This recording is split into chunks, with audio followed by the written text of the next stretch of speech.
கரூர்ல இறந்த 41 குடும்பத்தை சார்ந்தவங்களுக்கு அரசு வேலை தமிழ்நாடு அரசு தலைமையில வழங்க போறதா ஒரு தகவல் வெளியாகிக்கிட்டு இருக்கு. இது எந்த விதத்துல நியாயம்? அவங்க யாரால இறந்தாங்கன்றது சிபிஐ விசாரணைக்கு இருக்கு. அத பத்தி பேசுறதே முதல் தப்பு. திரு லாட்ரி அதை பற்றி பேசுறது முதல் தப்புனா நீ எதுக்குமா பேசின்னு உக்கான்னு இருக்கிற? எச்எஸ் ஒரு காக்கா கூட்டம், நீ எதுக்கு பேசின்னு இருக்கிற? அர்ஜுனா அவர்கள் மேடையில அவங்க திமுகவினரால திட்டமிட்டு கொல்லப்பட்டதா சொல்றாரு. ஆனா உண்மைதானே? ஒரு முட்டு சந்தில் மீட்டிங் போட கொடுப்பீங்களா? ஏன் நீங்கள் அந்த மாதிரி முட்டு சந்தில் போய் முட்டிக்கிட்டு போகிற வேண்டியது தானே, மீட்டிங் போட வேண்டியது தானே? நீ எல்லாம் ஒரு பொம்பளையா? உனக்கு அறிவு இருக்கா அறிவு இல்லையா? உன்னை பார்த்தா நீ என்னத்தை படிச்சிருக்குன்னு மயிறு தெரியல. அவங்க அன்னைக்கு யாரை பார்க்க வந்தாங்க, யார் அங்கிருந்து குடுகுடுன்னு ஓடுனது, பட் யார் களத்துல இறங்கி அவங்களுக்கான அனைத்து உதவிகளையும் செஞ்சதுன்றது தமிழ்நாட்டுக்கு எல்லா மயிரும் தெரியும். நீ சொல்லி எங்களுக்கு தெரியணும்னு அவசியம் கிடையாது. தமிழ்நாட்டுக்கே தெரியும். தெரியும் தெரியும். ஆனா அந்த நிலைமையில இப்ப இவங்க இந்த மாதிரி பேசுறது சரியா? இருந்த பட்சத்திலையும் அதுக்காக நீங்க ஏதாவது செய்யணும்னு நினைச்சீங்கன்னா நீங்க சேர்த்து வச்சிருக்க பணத்துல இருந்து கொடுங்க. அதை சொல்லறதுக்கு நீ யாரு? அவர் சம்பாதிச்ச பணம், சிஎம் விஜய் அவர்கள் அவர் படத்தில் சம்பாதிச்ச பணம், அதை சொல்லறதுக்கு உனக்கு என்ன ரைட்ஸ் இருக்குது? 40 பேர் வேணும்னா கொண்டுட்டு மனசாட்சி இல்லாமல் நீலாம் ஒரு பொம்பளையா?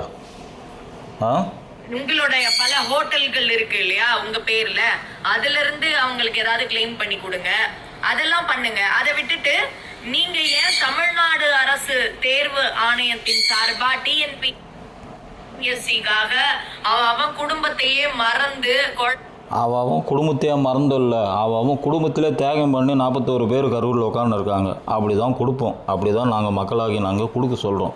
அதை சொல்லறதுக்கு நீ யார்? இப்போ அரசாங்கமே எங்கள் அரசாங்கம் மக்கள் அரசாங்கம். என்ன இந்த மாதிரி 60 வருஷமாக தமிழ்நாட்டையே கூறு போட்டு விற்ற எச்சங்க அரசாங்கம் கிடையாது. குழந்தை பிள்ளை குட்டின்னு எல்லாத்தையும் விட்டுட்டு ஏதோ ஒரு ஊர்ல போய் இந்த கிளாஸுங்களுக்கு ஜாயின் பண்ணி 5 தடவை ஃபெயில் ஆகி 6வது தடவை என் உழைப்புக்கான அங்கீகாரம் கிடைக்கும், நான் தமிழ்நாடு கவர்மெண்ட் வேலைக்கு தான் போவேன்னு சொல்லி படிச்சுக்கிட்டு இருக்கவங்க நிறைய பேர் இருக்காங்க. அப்ப அவங்களோட நிலைமை எல்லாம் என்ன? நீங்க உங்க இஷ்டத்துக்கு என்ன வேணாலும் பண்ணுவீங்களா? அப்படிதான் நாங்கள் பண்ணுவோம், தெரியுதா? மனசாட்சி உள்ளவன் அப்படி தான் பண்ணுவான். எது உன்ன மாதிரி எச்சக்கைங்கள் தான் இருக்கிறவன் தட்டை சாப்பாடு போடாமல் அந்த சாப்பாட்டை பிச்சைக்காரங்க போகிற மாதிரி போட்டு காலில் போகிற செருப்பை வச்சுன்னு இருப்பீங்க. இதெல்லாம் சரியா? சரிதான். நீங்க பண்ண தப்புக்கு நீங்க பிராயச்சித்தம் பண்ணுங்க. யார் பண்ண தப்புக்கு யாரும் பண்ண சொல்ற நீ யார் பேசுறதுக்கு? ஏன்னா மக்களாக நாங்கள் தான் ஓட்டு போட்டு அவர் ஜெயிச்சிருக்கோம். 41ோட உயிர் தியாகம் தான் சிஎம் விஜயை முதலமைச்சராக ஆக்கியிருக்கு அந்த ஆத்மாக்கள், தெரியுதா? அதனால் இப்படி தான் பண்ணுவோம். நீங்க அதுக்கு பதில் தேடுங்க, உங்களை சார்ந்த ஒரு விஷயத்த கொடுங்க.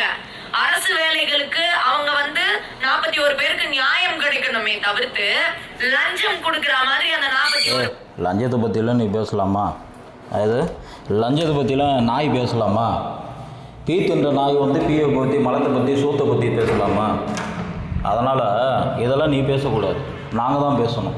என்ன ஓடி ஒழிகிறானுங்க பார்த்தியா? லஞ்சம் ஊழல்னோம்னா அவன் போய் ஓடி ஒழிக்கிறானுங்க பார்த்தியா? நாட்டையே சுடுகாடு ஆக்கிட்டு இருக்காங்க பார்த்தியா? அதை பற்றிலாம் நீ பேசாத. குடும்பத்துக்கு தமிழ்நாடு அரசு வேலை கொடுக்குறேன்னு சொல்றீங்கன்னா அப்போ அந்த 41 இடங்களுக்கான நியாயமா படிச்சுக்கிட்டு இருக்கவங்களோட நிலைமையில என்ன? நியாயம் பற்றிலாம் நீ பேசாத. டிஎன்பிஎஸ்சி குரூப் அந்த தேர்வுகளும் இனிமேல் ஒரு சர்ச்சைக்குரிய விஷயம் தானா? ஆமா, அதுவுமே நீங்க நினைச்சா ஈஸியா கொடுத்துருவீங்களா? என்ன பண்ணிருந்த?